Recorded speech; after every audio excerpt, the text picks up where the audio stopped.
جہیز کے ساتھ، جس میں جائے نماز ہے، چکی ہے آٹا پیسنے کے لیے، مصلا ہے، مشکیزہ ہے پانی بھرنے کے لیے، سادہ سے نقش و نگار والا پلنگ ہے، ایک بستر ہے مصری کپڑے کا، ایسی چیزوں پر مشتمل جہیز دے کر سیدہ کائنات کو رخصت فرماتے ہیں۔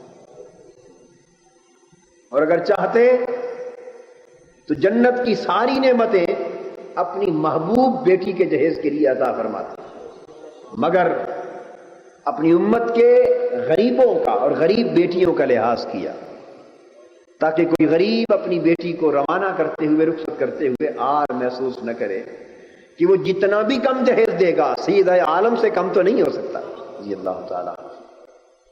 مگر ہم ان تعلیمات کو بھول گئے اور بڑے بڑے جہیزوں کی لعنت ہم نے اپنے اوپر یوں مسلط کر لی کہ اس کے نتیجے میں ہزاروں خاندان تباہ ہو رہے۔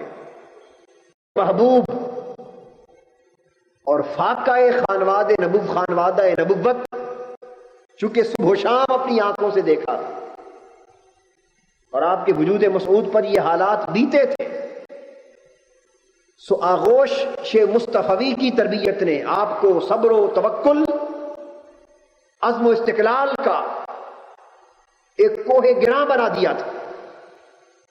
سیدہ عالم رضی اللہ تعالیٰ عنہ کی ساری حیات طیبہ زہد و ورع، تقوی و طہارت، طاعت و عبادت اور ریاضت و مجاہدہ کے اندر بسر ہوئی۔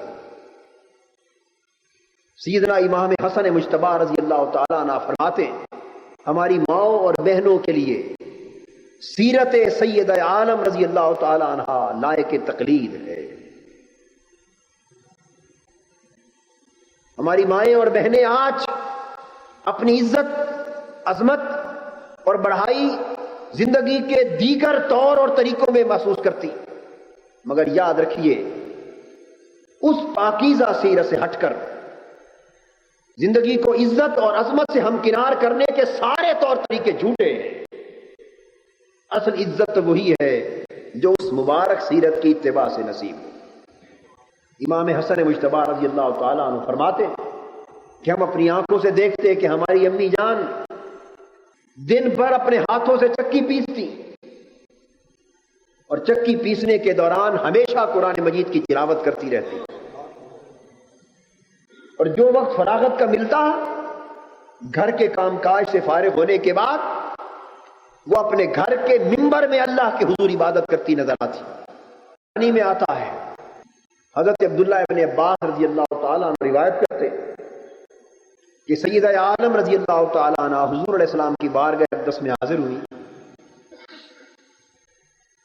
آپ نے ان کا چہرہ مبارک دیکھا، فرمایا بیٹا فاطمہ قریب ہو جاؤ۔ آپ قریب ہو گئی، فرمایا اور قریب ہو جاؤ۔ حضور کھڑے تھے، پھر فرمایا اور قریب ہو جاؤ۔ جب بالکل سامنے اپنی شہزادی کو کر لیا تو غور سے جو ان کا چہرہ مبارک تکا تو اس میں خون کا ایک قطرہ تک نظر نہیں آ رہا تھا۔ فقر اور فاقہ سے چہرہ پاک بالکل زرد ہو چکا تھا، جس میں عطر میں خون کا قطرہ نظر نہیں آ رہا تھا۔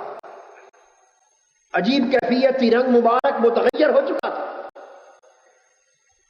حضور علیہ السلام کی چشمان مقدس میں آنسو آ گئے، اور فاقوں کی حالت نے جس نوبت تک سیدہ عالم کو پہنچا دیا تھا اسے اپنی چشمان مقدس سے دیکھا، اپنے دست مبارک اٹھا دیے، عرض کیا باری تعالی،